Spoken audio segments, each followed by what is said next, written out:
அவங்க நிலைமையை பாருங்க. இந்த ஆண்டு 2024 ஏசர் என்கின்ற அமைப்பு ஒரு லேர்னிங் அவுட்கம்ஸ், ஒரு மாநிலத்தில் படிப்பினுடைய தகுதி, கல்வித்திறன் எந்த அளவுக்கு இருக்குன்னு சோதிக்கக்கூடியது.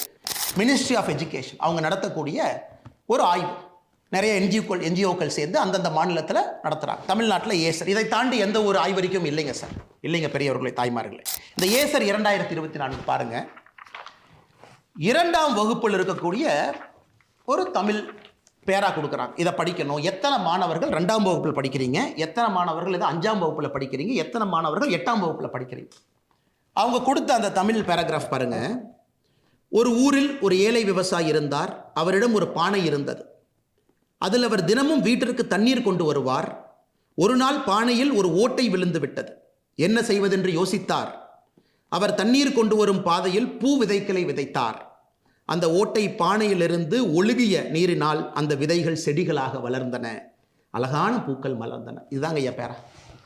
இதை 2ஆம் கிளாஸில் இருக்கக்கூடிய text book, school text book, அதெடுத்து எல்லாத்தையும் படிக்க சொல்கிறாங்க.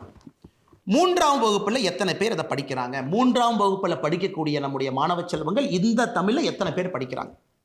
அந்த ஆய்வறிக்கையின்படி தமிழகத்தில் 87% குழந்தைகள் 3ஆம் வகுப்பில் இதை படிக்க தெரியல. 87% கிளாஸ் 3 படிக்க தெரியல. இதே உத்தரப்பிரதேசம், குஜராத், மகாராஷ்டிரா, பீகாரில் அவங்களுடைய தாய்மொழி ஹிந்தியை குடிச்சு, குஜராத்தியை குடிச்சு படிக்க சொல்கிறாங்க. இதே மாதிரி ஒரு பேராகிராஃப். ஸோ உத்தரப்பிரதேசில் எடுத்துக்கிட்டிங்கன்னா 27% படிக்கிறாங்க. அப்போ என்ன அர்த்தங்க? 27% படிக்கிறாங்கன்னா 73% படிக்க முடியல. தமிழகத்தில் 87% படிக்க முடியல. உத்தரப்பிரதேசில் 73% படிக்க முடியல. குஜராத்தில் 75% படிக்க முடியல. மகாராஷ்டிராவில் 63% படிக்க முடியல. பீகாரில் 80% படிக்க முடியல. 3ஆம் கிளாஸில் இருக்கக்கூடிய பையங்க அவங்க தாய்மொழியில் ஒரு பேரா படிக்கணும். தமிழகத்தில் 87% குழந்தைகள் 3ஆம் வகுப்பில் 2ஆம் வகுப்பினுடைய பாடப்புத்தகத்தில் இருக்கக்கூடிய நாம் படித்த இந்த தமிழ் பேராவை படிக்க முடியலைங்க ஐயா. சரி, இதே பேராவை 5ஆம் வகுப்பு குடிச்சு படிக்க சொல்கிறாங்க. 5ஆம் வகுப்பு அரசு பள்ளியில் இருக்கக்கூடிய மாணவனை படிக்க சொல்கிறாங்க. தமிழகத்தில் 5ஆம் வகுப்பு படிக்கக்கூடிய அரசு பள்ளி மாணவன் 63% பேர் அது படிக்க முடியும். 5ஆம் வகுப்பு மாணவன். இதை 8ஆம் வகுப்பு மாணவன்கிட்ட கொடுத்து படிக்க சொல்கிறாங்க.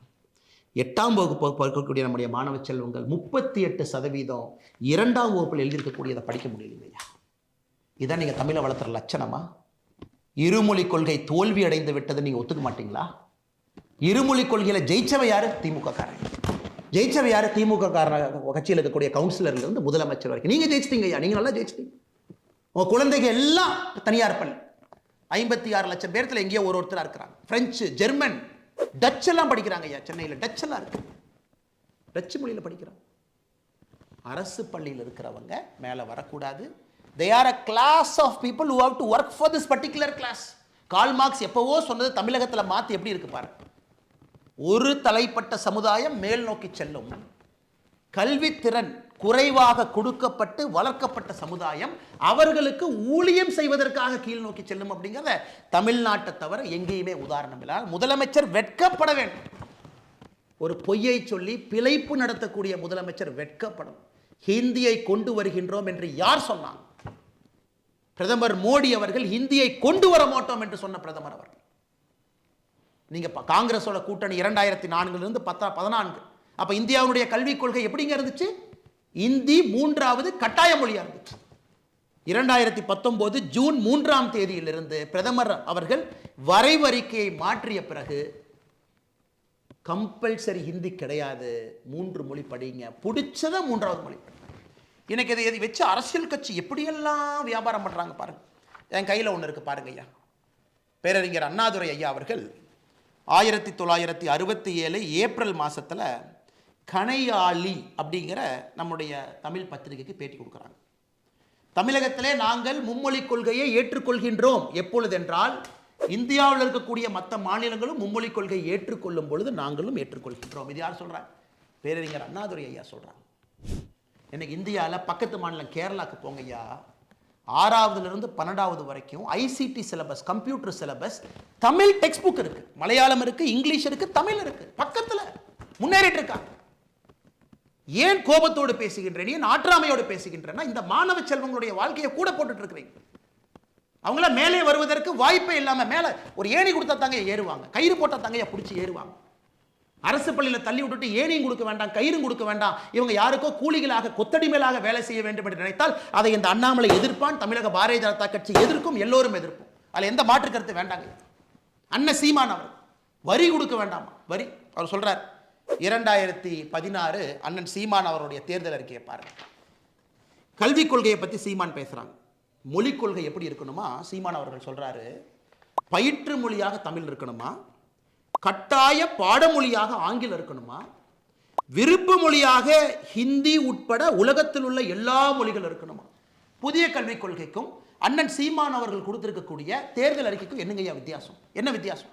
இதை பாருங்க, என்ன வித்தியாசம்? புதிய கல்விக் கொள்கை அதே சொல்றோம், பயிற்று மொழி 5ஆம் கிளாஸ் வரைக்கும் தமிழ் மொழியில மட்டும்தான் படிக்கணும். இது நீங்களே செய்யலீங்களே. அண்ணாதுரை ஐயா செஞ்சாங்களா? செய்யல. கருணாநிதி ஐயா செஞ்சாங்களா? செய்யல. ஸ்டாலின் ஐயா நீங்க செஞ்சீங்களா? செய்யல. மோடி ஐயா செஞ்சிருக்காரு. புதிய கல்விக் கொள்கையில் யாராக இருந்தாலும், என் மகன் உங்கள் மகன் யாராக இருந்தாலும் எல்லோரும் 5ஆம் கிளாஸ் வரைக்கும் தமிழ் மொழியில தான் படிக்கணும். பிசிக்ஸ் தமிழ் மொழியில படிங்க, கெமிஸ்ட்ரி தமிழ் மொழியில படிங்க, எல்லாம் தமிழ் மொழி தான். 5ஆம் வகுப்பிலிருந்து 8ஆம் வகுப்பு வரை தமிழ் மொழியிலே படிப்பதற்கு முயற்சி செய்யப்படும். புஷ் கொடுக்குறாங்க, இங்கேயும் படிக்க வைங்க. அதுக்கப்புறம் அது ஆங்கிலமாக மாறலாம். ஆனால் 5th வரைக்கும் ஃபவுண்டேஷனல் லிட்ரஸி, அடிப்படை கல்வித்திறன் என்பது தமிழ் மொழியில தான் இருக்கும். இதை நீங்களே செய்யல. எதுக்கு புதிய கல்விக் கொள்கை எதிர்க்கிறீங்க? எதுக்கு இந்த டிராமா போடுறீங்க?